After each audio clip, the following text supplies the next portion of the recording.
atteint de la vieillesse et de la sénilité. Il désirait obtenir toutes les perfections du yoga, être immortel et devenir l'unique souverain de l'univers entier, y compris Brahma.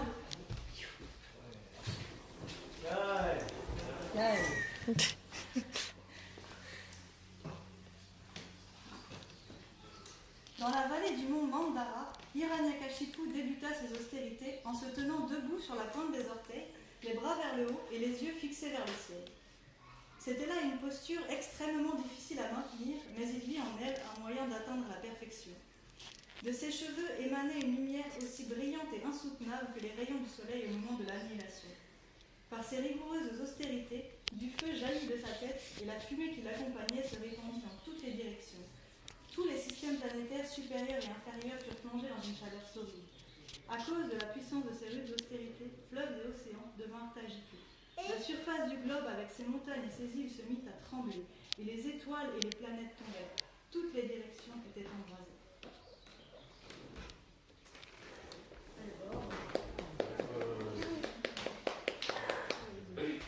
La chaleur est plongée dans un grand désarroi à cause des sévères austérités de Hiranyakashipu.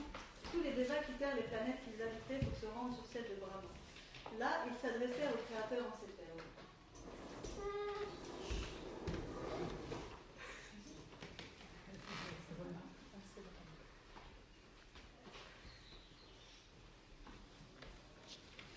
Ô Brahma, Seigneur de l'univers, à cause de l'enfance de celle d'Hiranyakashipu, nous les Devas sommes si perturbés que nous ne pouvons rester sur nos planètes. Je te prie de mettre fin à ce désordre conçu pour tout anéantir. Ô cher demi-dieu, ne soyez pas dérangés. Je vais tout faire pour arranger la situation et mettre fin aux austérités du démoniaque Hiranyakashipu. Après avoir été ainsi informé par les Devas, le très puissant Brahma partit immédiatement pour le lieu où Hiranyakashipu pratiquait ses austérités. Il ne put voir où se trouvait Hiranyakashipu car son corps était recouvert par une fourmilière, de l'herbe et des tiges de bambou. Comme il était là depuis longtemps, les fourmis lui avaient dévoré la peau, la graisse, la chair et le sang. Finalement, Brahma le trouva. On aurait dit un soleil caché par les nuages, embrasant tous les mondes par ses austérités. Frappé d'étonnement, Brahma esquissa un sourire, puis s'adressa à lui en ces termes. Ô fils de Kashyapa Muni, lève-toi, lève-toi. Tu as atteint la perfection dans l'accomplissement de tes austérités. Tu mérites une bénédiction pour ces austérités. Demande-moi ce que tu voudras. Je m'efforcerai d'exaucer tes désirs en fonction de ce que tu me demandes. Brahma répandit quelques gouttes de l'eau spirituelle de son kamandali, et l'asura, qui avait été dévorée par les vers et les insectes, fut ainsi ranimée. Il émerge de la fourmilière dans un corps de jeune homme, et voyant Brahma devant lui, Hiranyakashipu se jette par terre et offre son hommage. Ô Brahma, souverain de l'univers, je vous rends mon humble hommage. Vous, qui à la fin de chacun de vos jours, voit l'univers entier être détruit, et puis le lendemain, tout est recréé, parce que vous êtes le maître de la vie. Par vous sont administrés les sens, l'intelligence, les organes d'action, de perception. C'est toute la vie qui agit sous son contrôle. En fait, grâce à vous, vous pouvez administrer la conscience des êtres. Vous êtes dans le cœur de chacun. Vous êtes omniscient. Vous êtes l'âme suprême. Vous représentez les Védas. Vous êtes les Védas personnifiés. Ô Brahma, je vous rends mon hommage. Par vous, tous les rites védiques sont écrits et puis pratiqués. En vérité, Brahma, rien ne saurait bouger, même un brin d'herbe, sans votre volonté. Ô Brahma, vous qui adorez, vous qui êtes adoré par tous les êtres de l'univers, permettez-moi, s'il vous plaît, d'obtenir une bénédiction de vous. Demandez-moi ce que vous voulez. Permettez-moi de ne pas être tué par aucun être vivant, extérieur ou à l'intérieur d'aucune demeure de cet univers. Permettez-moi de ne pas être tué ni par aucun humain ou à soi. Permettez-moi de ne pas être anéanti par aucune arme. Permettez-moi de ne pas mourir ni le jour ni la nuit, ni dans le sol ni dans les airs. Permettez-moi, s'il vous plaît, d'obtenir toutes les gloires dues à votre position, de ne plus être sans aucun rival, comme vous l'êtes tout autant. Je vous en prie, accordez-moi cette bénédiction et tous les pouvoirs surnaturels qui sont liés au yoga et à leurs austérités. Que tous vos désirs soient exaucés, mais mettez fin à vos austérités qui dérangent tous les systèmes planétaires, supérieurs, intermédiaires et inférieurs. Que vos désirs soient exaucés. Merci, Seigneur Brahma. Merci. Enfin. Ah.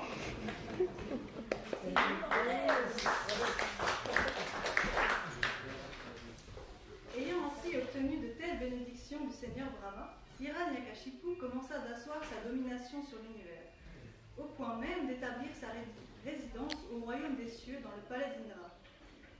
Harassant, harcelant et martyrisant tous les habitants des trois mondes, le terrible roi eut par la suite un fils du nom de Prahlad. Les Asuras, sous la conduite d'Hiranyakashipu, engagèrent Sukracharya comme officiant pour les sacrifices. Les deux fils de Sukracharya, Sanda et Amarka, étaient les professeurs de l'école dans laquelle Hiranyakashipu envoya son fils Prahlad se faire éduquer. C'est ainsi que Prahlad écouta et récita les enseignements de ses maîtres en matière de politique et d'économie. Toutefois, comprenant que la politique amène à considérer un homme comme un ami et un autre comme un ennemi, il n'appréciait guère cet enseignement.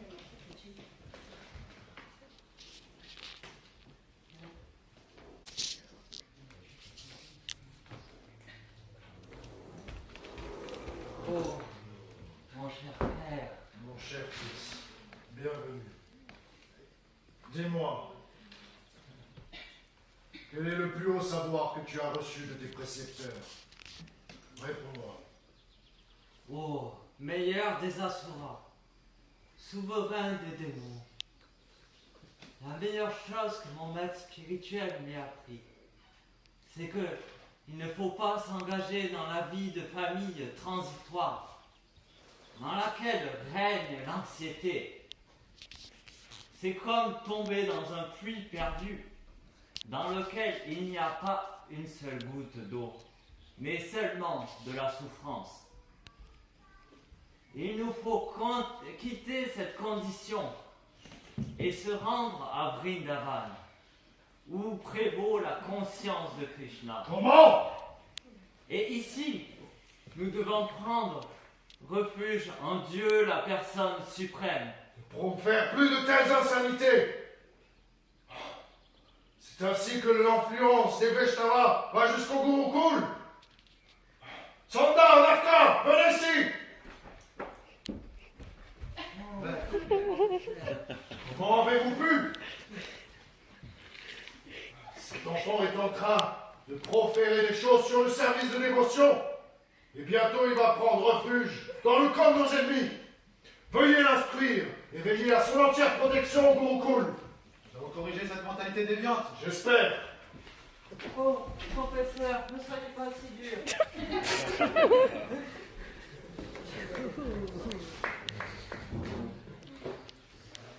De retour au Gurukul, Sanda et Amarka, les précepteurs, tentèrent de comprendre comment une telle infamie avait pu s'emparer d'un de leurs élèves, qui plus est le fils du plus grand démon de cet univers.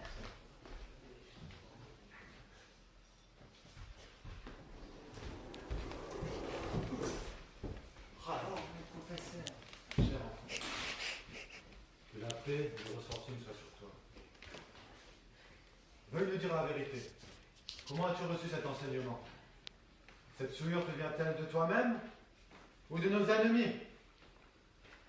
J'offre mon humble hommage à Dieu, la personne suprême. Car de lui, son énergie externe est créée les différences entre amis et ennemis. en troublant l'intelligence de l'homme. Lorsque le Seigneur souverain est satisfait du service de dévotion accompli par un être vivant, il lui donne alors l'intelligence pour ne plus faire de différence entre ami, ennemi et lui-même. Il pense en toute intelligence. Nous sommes tous serviteurs de Dieu, la personne suprême.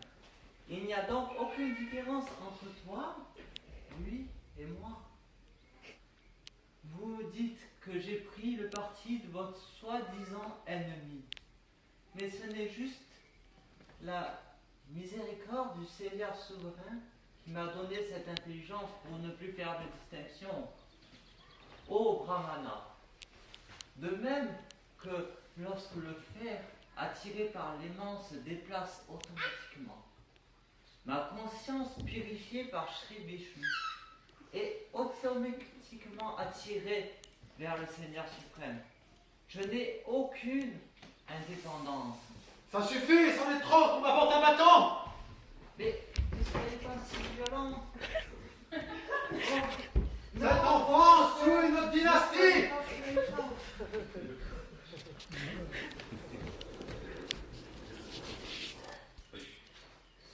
Après avoir châtié et menacé Prahlad de différentes manières, Sanda et Amarka reprirent son éducation quant aux voies de la piété, de la poursuite des richesses et de la satisfaction des sens.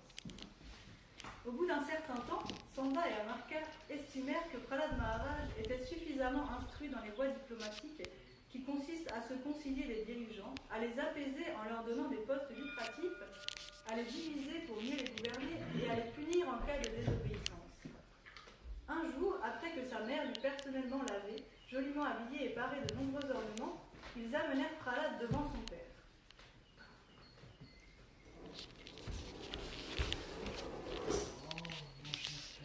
Mon cher fils, Prahlad. Lorsqu'Hiranyakashipu vit son fils à ses pieds prosterné en signe de respect, il se mit aussitôt, en père affectueux, à le couvrir de bénédictions et à l'étreindre. Il est tout naturel pour un père d'éprouver une grande satisfaction dans cette situation. Vois-tu, mon fils, cela fait longtemps déjà que tu étudies au Gurukul. Dis-moi, quel est le plus haut savoir que tes précepteurs t'ont inculqué? Oh, puisque tu me le demandes, cher père, plus grande autorité qu'est un enfant. La meilleure chose que mes professeurs m'aient appris, c'est écouter, chanter les gloires du Saint-Nom, de la forme qui est attribuée d'exercement du Seigneur souverain. Se les rappeler, l'adorer au moyen de 16 articles, lui offrir des prières, se considérer le serviteur, son meilleur ami, et tout lui abandonner. Par ces 9 pratiques, alors on pratique le pur service de dévotion. La personne qui abandonne sa vie à la pratique du service de dévotion par ces 9 pratiques doit être considérée comme le plus instruit, mon cher père. Sanda! Alarka! Venez ici! Qu'avez-vous fait? Vous avez instruit cet enfant sur les principes du service de dévotion? Tu es un faux ami, tu m'as trahi, et le temps t'a démasqué sous ton masque d'hypocrisie. Explique-toi! Au roi, rien de ce que ton fils n'a dit ne fut enseigné par nos soins. Cette inclinaison au service de dévotion s'est tout naturellement développée en lui. Je te prie de renoncer à ta colère envers nous. Oh, coquin! Tu ne tiens pas ce savoir de tes précepteurs. Qui le tiens-tu donc? Les êtres qui ne maîtrisent pas leur sens marchent sur une voie sans issue. Ils mâchent le déjà mâché. Et jamais en eux ne se développe l'attraction pour Sri Vishnu. Les êtres hantés par le désir de jouir des sens matériels doivent souffrir et choisissent comme maître, comme gourou, un autre aveugle. et ainsi se précipite dans le fossé de l'existence matérielle. À moins de répandre la poussière des pieds par les holotus des bâtards sur leur corps. Jamais le service de dévotion ne peut se développer dans leur vie. Et la contamination de l'existence matérielle ne peut pas être purifiée sans le service de dévotion à Shri Krishna. Oh, femme! Il mérite la mort! Emmène-le sur le champ! Oh, mon père! Celui-là a trahi toute sa famille! Il est le plus vil de sa dynastie! Quand un corps est gangréné, il faut amputer la partie du corps qui le pourrit! Mais, de la même façon, quand un fils pourrit toute sa dynastie, il faut le tuer!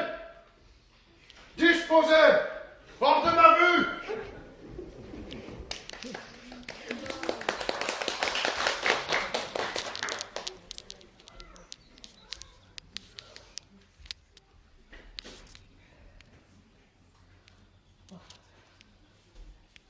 Hiranyakashipu tortura son fils, mais ne réussit pas à le tuer. Il le jeta sous les pieds d'énormes éléphants, il l'exposa aux morsures de serpents, il le précipita d'une montagne, il lui administra du poison, il l'exposa au froid glacial, au vent, au feu, où il tenta de l'écraser au moyen de longs rochers. Hiranyakashipu se trouva alors perplexe.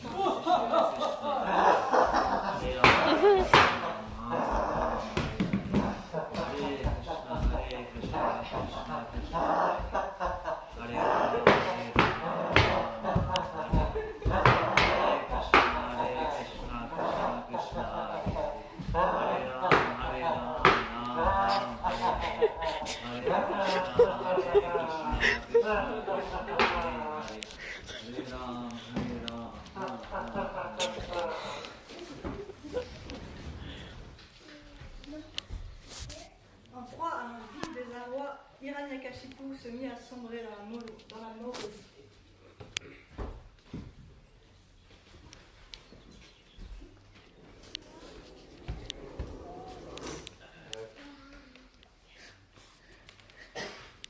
Tu es l'être le plus puissant de cet univers. Tu as conquis toutes les planètes et tous te sont soumis. Pourquoi être morose? Ce Prahlad n'est qu'un enfant. Quand il aura assimilé nos instructions, son intelligence se transformera. N'aie aucune crainte. On a tout essayé pour le tuer. Il n'y a que vos enseignements qui peuvent le changer. Faites ce qu'il faut. Sauvez mon fils. Disposez. Les précepteurs Samba et Amarka enseignèrent à Prahlad les trois voies du progrès matériel que sont la religion, la poursuite des richesses et la satisfaction des sens. Prahlad était au-dessus de ces instructions qu'il n'appréciait guère, car il les savait fondées sur la dualité matérielle qui implique l'homme à un mode de vie matérialiste. Alors il se mit à prêcher la voie du service de dévotion à ses camarades de classe. Tous les fils des Asuras apprécièrent les enseignements de Prahlad Maharaj et les prirent très à cœur, au point de rejeter les enseignements matérialistes de Samba et Amarka. Alors les enseignants prirent peur et allèrent voir Hiranyakashipu pour l'informer de la situation.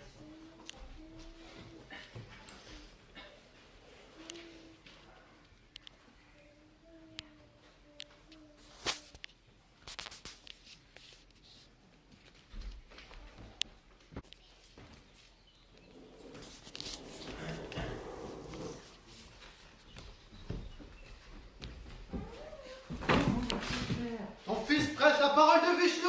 Bon, Nous en avions un. Maintenant, nous en avons 10. comment est-ce possible?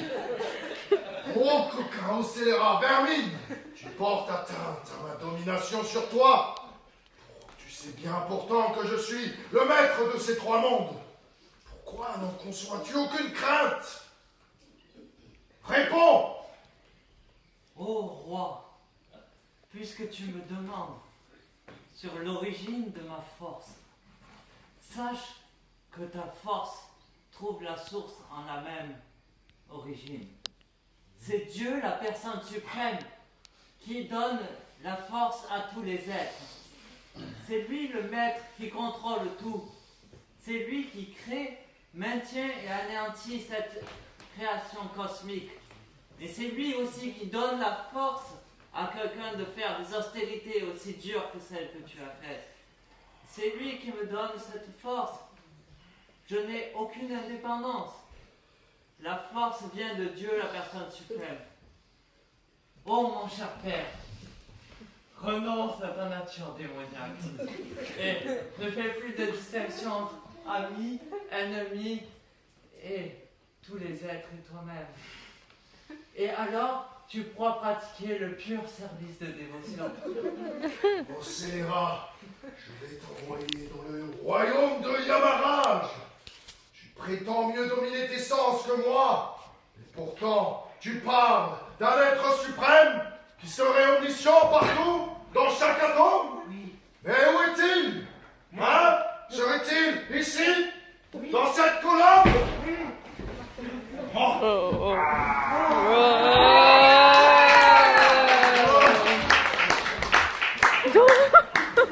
Merci mon ennemi. Oh, tu vas périr. Oula.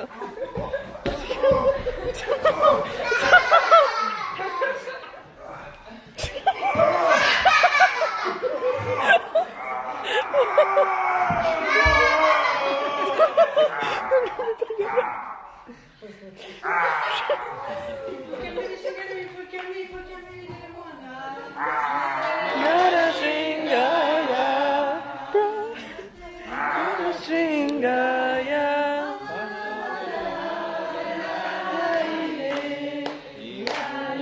Kashi Purvashaha, Shiradanka,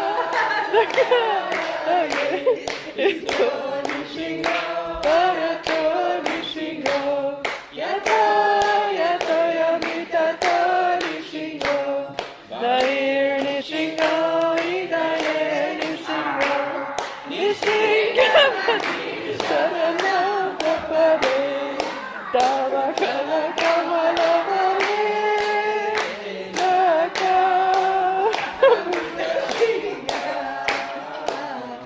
Darita, Kaduminga, Isabadita, Narayupa, Jagadisha Hare, Jagadisha Hare, Jagadisha Hare.